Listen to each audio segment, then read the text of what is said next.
bani aadamku waa daciif oo mar walba baahida iskaga badan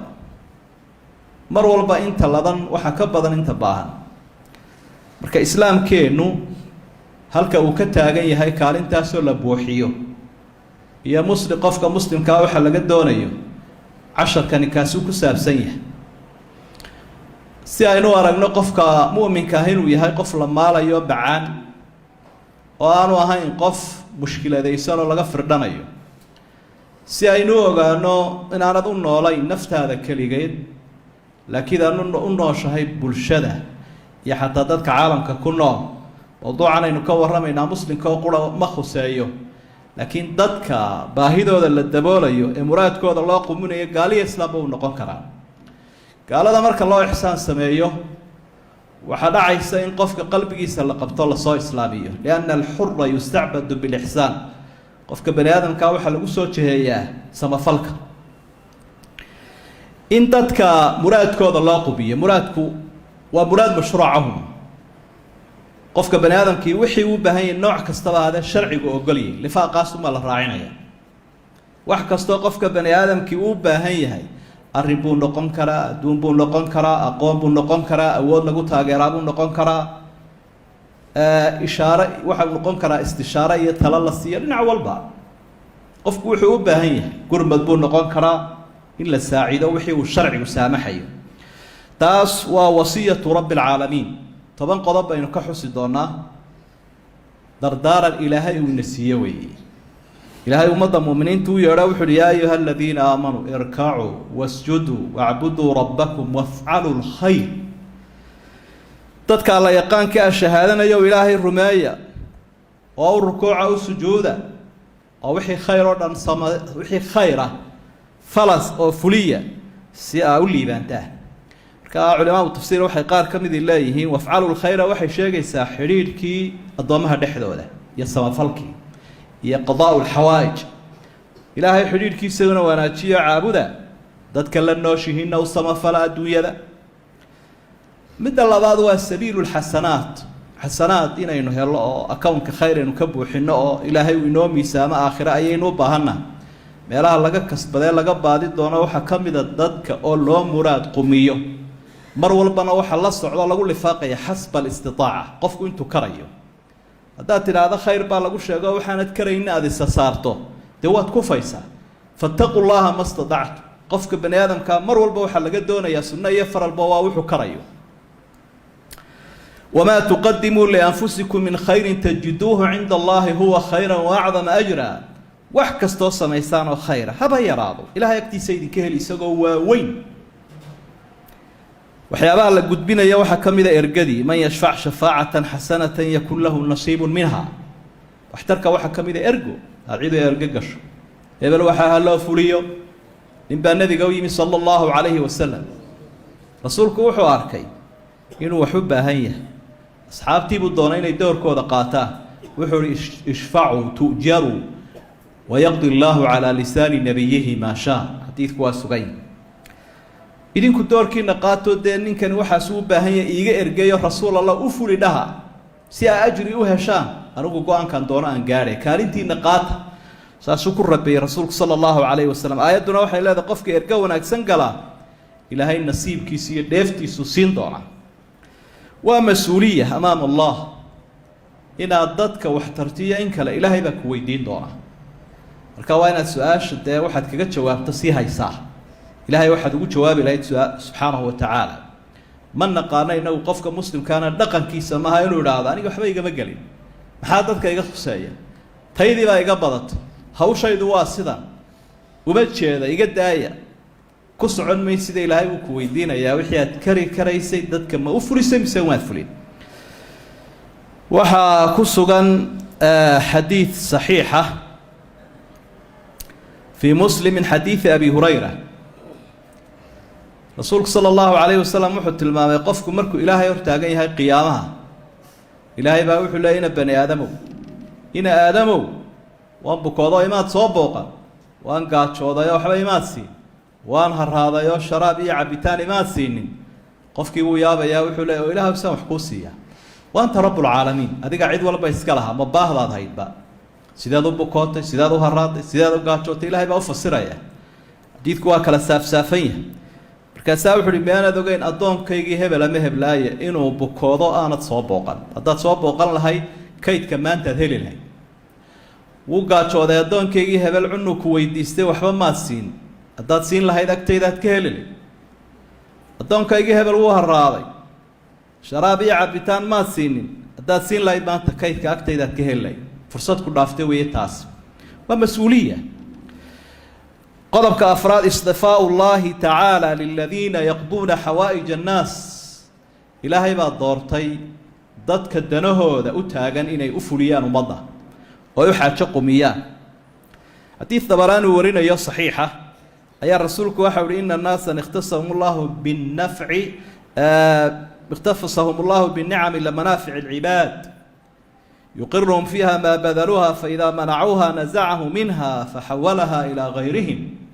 dadka qaarkood ilaahay wuxuu ku gooni yeelay nicmo iyo baraaro iyo barwaaqo oo dheeraad bay dadka ka leeyihin waxaa dadku had iyo jeer ay isdheer yihiin markaa haddii ay waxaana loogu talagalay inay dadka wax ku taraan limanaafic الcibaad hadday kaalintaa qaataan ay dadka wax ku taraan ilaahay waxaa ugu deeqay wuu u daayaa haddii kalena wuu ka wareejiyaa dad kale u wareejiyaa oo wax ka bixinaya marka adigaaba ama isu hayo nicmadii inaad haysato dabarto ama sii dayso arrinta shanaad waa masracatu lilaakhira inaad dadka danahooda daboosho intaad kari karayso sharcigu kuu saamaxayo waa beerad sii beeranayso aakhira ah wabtaqi fii ma aataaka allahu daara alaakhira walaa tansa nasiibaka min addunya waaxsin kamaa axsana allahu ilayk waxaad haysata wax ku raadi waxaad haysata adduunyada waxa aakhira ku raadiyo kayd ka sii dhigo markaa qofna wuu iska dul fadhiyaa uun ilaa inta laga wareejinayo ama uu ka dhimanayo ama laga dhexlayo qofna dee wuu ka faa'iideynayaa fursadda markaa fursadda ka faa'iidey baa lagu leeyahy waa lagu tilmaamaya intaan jaanis ku dhaafin qodobka lixaad waa allahu yuxibu aladiina yaqduuna xawaa'ij annaas ilaahay baa inagu jeclaanaya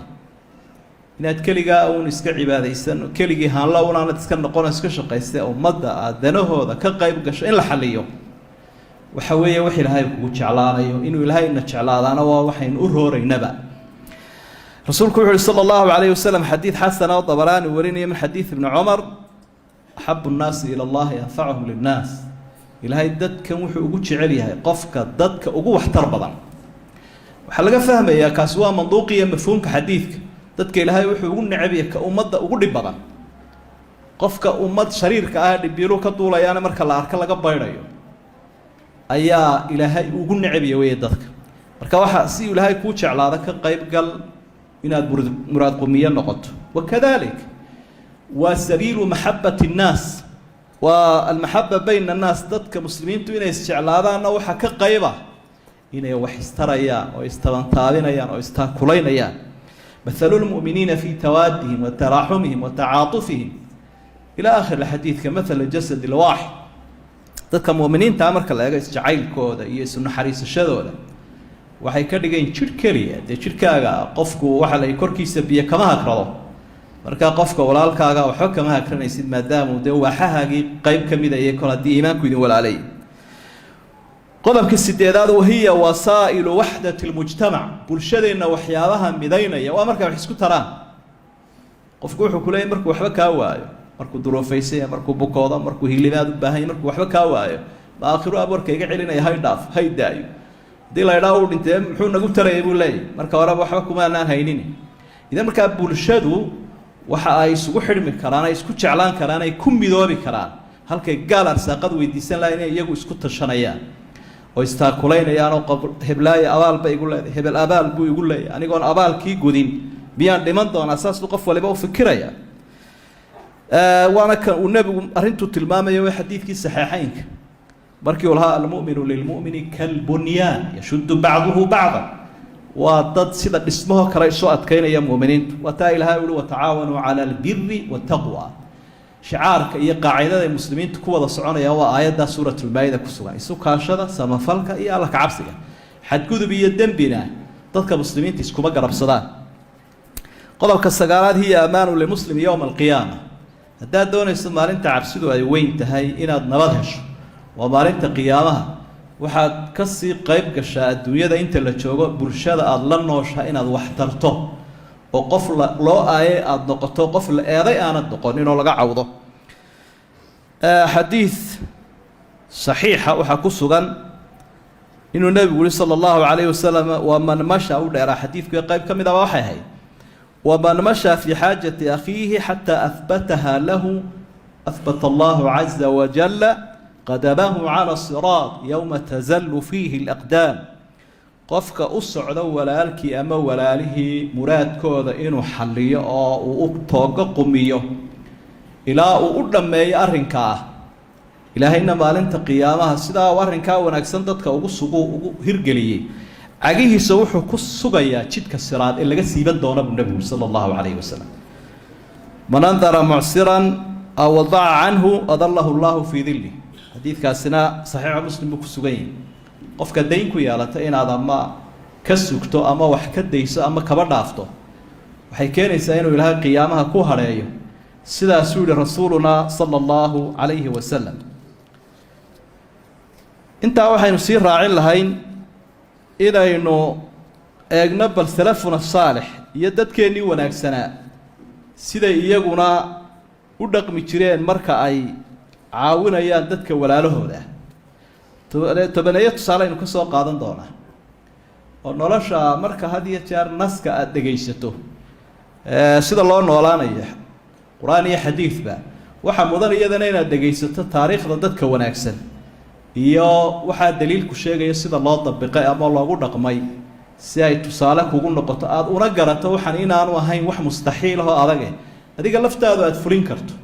maadaama dariiqa hore loo maray waxaa hadlay xakiim ibnu xisaam taabicigii la odhan jiray qiimaha badnaa asxaabigaas radia allahu canhu waxa uhi ma asbaxtu walaysa bibaabi saaxibu xaajatin ilaa calimtu annaha min almasaa'ib allatii as'alu allaha alajra calayha maalinka intuu waagu baryo aan waayo qof albaabkayga isa soo taago oo wax weydiista musiibaan u arkaa innaguna sidaa cagsigeeda musiibaynu u aragnaa baahi badan iyo bukaan badan waa la ysku nacaabayn isaguna wuxuu leeyahay anugu waxaabaan jecelay in dadku igu soo ururaan markaan waayo cid waxay weydiisatada aqoon iyo adduun iyo waxtarba in wax ila hadlaba waayo taasaa musiibo u arkaa buui leannahu meeshii uu ka shaqaysan lahaabaa ka xidhan haddaad shaqo weydo de waa musiibo marka meeshaan ka shaqaysan lahaabaa xidhmaysa buui marka waaba deeq ilaahay buuhi dad wax ku weydiisto albaabkaysa soo taaga ama waxtar ku soo mooda inaad aragto kugu soo ururaan taasaaba deeqa buui in la waayana waa musiibo waxa uu leeyahay cataa ibnu abi rabaax taabicigii waa caalimkii ama faqiihii makiga ahaa waxa uu isaguna yidhi tafaqaduu ikhwaanakum bacda halaath walaalihiin iyo saaxiibadiinna iyo deegaankiinna iyo dadka wada shaqaysaan ama masaajidka ku wada tukataan 3 maalmood haddii aa weydaan baadi doona warigii hebel xaguu maray fain kaanuu mardaa facuuduuhum aw mashaaqiila faacinuuhum aw kaanuu naasuu fadakiruuhum haddii ay markaa bukaan soo booqda hadday mashquulsaynoo hawli qabsatay garab galoo saacida haddii ay ka dhaceen oo ay is-ilaaween oo cibaadadii ka xumaatayna soo baraarujiya waar soo noqon dhaha dariiqii waa seegtae inaguna mee waad waayeysaa waa la aasun baa lagu leeyahy ama misagaa muddoba waar hebelkii xagguu maray markaad weydiiso dee sanad buu mootanaabaa lagu odhanaya marka dareen la-aan bay sheegaysa dadka dhexdooda waxa uu leeyahay imaamka la odhan jiray alxasan ibnu sahl nin baa maalin u yimidoo xasan ibnu sahlna wuxuu ahaa dadkii dowla cabaasiya ka tirsanaa laakiin deeqdu macruuf ku ahaa fi lcarab waxa uu ihi nin baa maalin erge ugu yimo markaasuu muraadkiisii u dhameeyey faaqbala arajulu calayhi yashkuruh ninkii baa soo qaabilay oo aada mahadsan tahay awl fiican baad ii furisay uu mahadnaqay faqaala lahu calaa maa tashkurunaa wanaxnu naraa ana liljaahi zakaatan kamaa ana lilmaali zakaa mid xikmada ku sheego siroo maxaad iga mahadnaqi buui magaca iyo mudnaantu waxay leeyihiin sako sida maalkuba sake u leeyahy marka qofku haddii kelmadiisu ay masmuuc tahay oo sumcaduu leeyahay sumcaddanaa sake u baahan buui markaa dee sakadii un baan ka bixiyay sumcaddayda sida xooluhuba sake u leeyahy marka xili saaran buu haaye waxba ha i mahadnaqin buu leeyahy macnaha siday nolosha u fahmeen baa muhiima inaynu kaga dayano وحولي يسقون عبيد الله بن عباس أصحابتي يريد بكملها نبي نادير كويه وحول إن أفضل عطية ما أعطيت الرجل قبل المسألة فإذا سألك فإنما تعطيه ثمن وجهه حين بذله إليك تغضى وقف يعني وتأقفك سيصو يضان وحبك ويدي سنين هتوبة وحكو ويديستو دي وجهي سيبو إيبسده يقول لي وكان وجهي حراشة مركا هلكا وحباك لا إيبستين مراد يسوكا هرتاي laakiin waa inaad garasho yeelataa oo aanad garaacasho yeelan buu leeyahay dadka waxaa la yidhahdaa soomaalidu hebel garashuu leeyahay oo dadka uu qofka baahan buu halkiisa ugu geenaya isagoo waxba weydiisa qofkana ilaa la isa soo taago oo lagu dhufto la yidhaha noo dhiibo lagu celceliyo garaacashuu leeyahay marka garasho yeelo ha gaadhin lagu garaaco waxa uu leeyahay isaguna cabdullaahi ibnu jacfar ibnu abi aalib jacfar tayraan inankiisii cabdillaahi oo isaguna asxaabtii yareereed ka mid ah eraygaa ninka adeerka ay isu yihiin uu yiri uu isaguna mid ku dhow buuriyo waxa uu leeyahay laysa aljawaad alladhi yu'tika ba'da almas'alati walakin aljawaad alladhi yabtadi qofka deeqsiga lama yiraahdo qofka suga intaad wax su'aalayso laakiin qofka deeqsiga ah waxa weeye qofka ku gartay kugu bilaaba lianna ma yabdulhu ilayka min wajhi ashaddu alayhi mimma yu'ta alayhi waxanu bixiyaka daran waxaad siinayso isagu wajigiisii buu bixiyay adiguna waxbaad u dhiibtay marka si taa meesha looga fursado wajiga uu dhiganayo uu iska dhaaf deeqsi haddaad tahay dadka u garab u leeyahay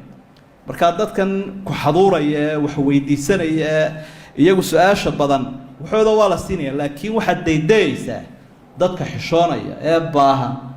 ee asturan ayaa halkooda lagu raadinaya oo loo qorsheynaya waxa uu leeyahay طاووس بن كيسان وعالمك يمنات تابعي جليل كاها وحو leeyahay إذا أنعم الله على عبد نعمة ثم جعل إليه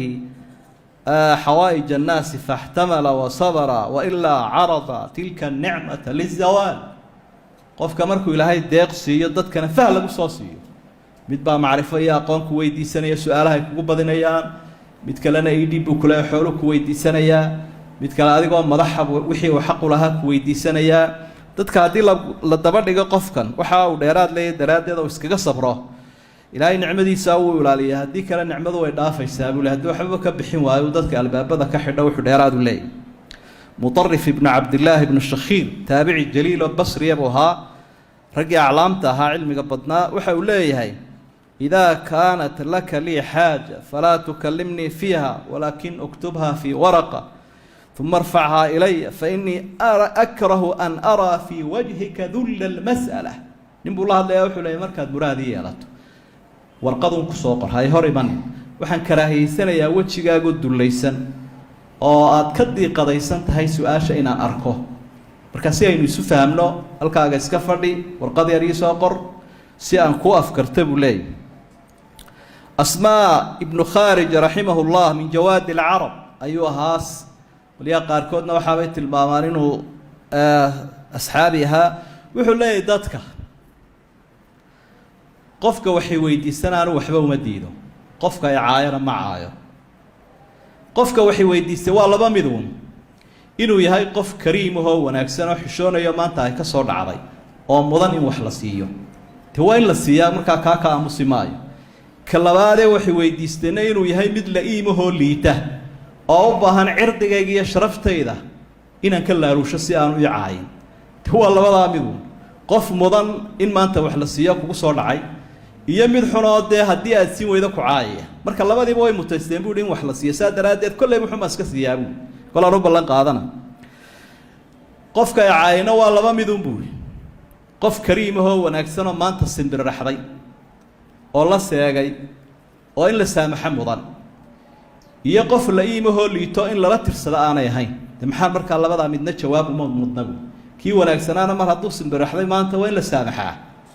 kii xumaana dee maxaad kala tirsan isagunbaa waa la ceeb baa kaa raacdeen dad la tirsata way ka sii dari ila waa la iima u liitaay marka waxaynu ka arkaynaa sagaalkaa tusaale nolosha dadkaynu ku dayanayna ilaahay walladina tabacuuhum biihsaan asxaabta iyo dadkii ka dambeeyay kuwa samafalkiiyo wanaagga ku raacay ee aynu ku dayanayno say nolosha u fahmeen iyo asraarta iyo xigmadda aynu ka qaadanayno maqaaladoodii iyo mawaaqiftoodii iyo dhaxalkoodii idan halkaa waxa aynu ka arki karaynaa qofka muslimka ahi ma aha mid keligii u nool laakiin waa mid bulshadiisu u nool yahay mid u dhow iyo mid ka dheerba gaal iyo islaam xayawaan iyo insaan mid walba sidaa daraaddeed marka fahamkaasi uu jiro ee aanad ahayn mid ku nool waa waxayga iyo caalamkayga laakiin maskaxdaa ballaadhan iyo aragtida iyo afkaartaa saxdaa ku fikirayo dadku way irmaanaanayaan wixii khayra marka loo maalayo ilaahay baynu baryaynaa waxaynu bixinaynaa in bedel wanaagsan inaga siiyo